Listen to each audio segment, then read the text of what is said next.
మొదలుపెట్టినటువంటి ఈ యొక్క రామాయణం ఆ తర్వాత వాళ్ళ బావగారైనటువంటి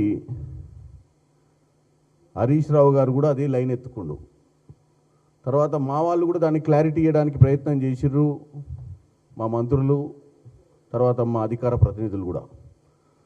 ఈరోజు నేను ఒక చిన్న క్లారిటీ ఇవ్వదలుచుకున్నా. ఏది, తెలంగాణ ప్రజలకు ఇప్పుడు ప్రభుత్వం తీసుకొస్తున్నటువంటి Hyderabad industrial lands transformation policy మీద ఈ క్లారిటీ ఏంటంటే, బీఆర్ఎస్ నాయకుడు వర్కింగ్ ప్రెసిడెంట్ కేటీఆర్ గారు వచ్చి 9,000 చిల్లర ఎకరాలు, ప్రతి ఎకరానికి 40 కోట్ల రూపాయలు, దగ్గర 5 లక్షల కోట్ల రూపాయల స్కామ్కి తెరలేపిరని చెప్పి రేవంత్ రెడ్డి గారి కుటుంబ సభ్యుల మీద ఆరోపణలు మొదటి రోజు చేసింది.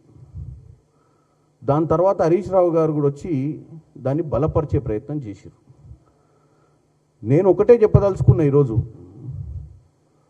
ఈ యొక్క పాలసీలో వాళ్ళు ఏదైతే చెప్పడానికి ప్రయత్నిస్తుర్రో, ఎవరు హరీష్ రావు గారు, కేటీఆర్ గారు ఏదైతే చెప్పాలని ప్రయత్నిస్తుర్రో, వాళ్ళ సమయంలో మేము 100% ఒరిజినల్ వాళ్లకు, అంటే ఎవరైతే ప్రైమరీ ల్యాండ్ హోల్డర్స్కి ఎవరికన్నా ట్రాన్స్ఫర్ అయితే 200% ఛార్జ్ చేసినాము అని చెప్పే ప్రయత్నం చేశారు.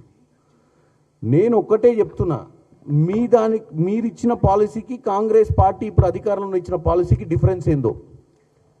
కాంగ్రెస్ పార్టీ ఈ హైదరాబాద్ ఇండస్ట్రియల్ ల్యాండ్స్ ట్రాన్స్ఫర్మేషన్ పాలసీని ఏదైతే తీసుకొచ్చిర్రో, ఈ పాలసీ కేవలం ఫ్రీ హోల్డ్స్కే, అంటే ఆల్రెడీ ఓనర్షిప్ ఉన్న వాళ్ళ మీదనే ఈ యొక్క పాలసీ తీసుకొచ్చారు. ఓనర్షిప్ అంటే ఇప్పుడు ఈ ఇండస్ట్రీస్లలో ఆల్రెడీ ల్యాండ్ అలాట్ అయ్యి వాళ్ళు ఎప్పుడో గవర్నమెంట్ దగ్గర కొనుక్కున్న వాళ్ళకు 30%, 80 ఫీట్ రోడ్డు పైన 84 ఫీట్ అని తక్కువ ఉంటే 30%, 80 ఫీట్ రోడ్ కంటే ఎక్కువ యాక్సెస్ ఉంటే 50% ఇచ్చింది. ఎవరికి ఇచ్చిర్రు?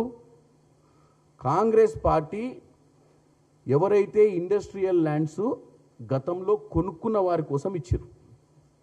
ఇప్పుడు కేటీఆర్ గారు ప్రెస్ మీట్లో వచ్చి చెప్పినటువంటి అజామాబాద్ కానీ, బాలానగర్ కానీ, హఫీజ్పేట కానీ, వీళ్ళు 2023లో ఒక GO19, GO20, GO21 తీసుకొచ్చారు. 29/8 అంటే 2023 ఆగస్టు నెలల. సో నేను చెప్పేది ఏంటంటే, 2023 ఆగస్టు నెలలలో ఏదైతే ఈ పాలసీ తీసుకొచ్చిర్రో, ఆ పాలసీ లీజ్ హోల్డర్లు అంటే ఎవరు? వాళ్లకు భూమి వాళ్ళది కాదు, ప్రభుత్వం లీజుకి ఇచ్చినటువంటి వాళ్ళ గురించి కేటీఆర్ గారు, హరీష్ రావు గారు మాట్లాడుతున్నారు. వాళ్ళు చెప్పింది ఏంది?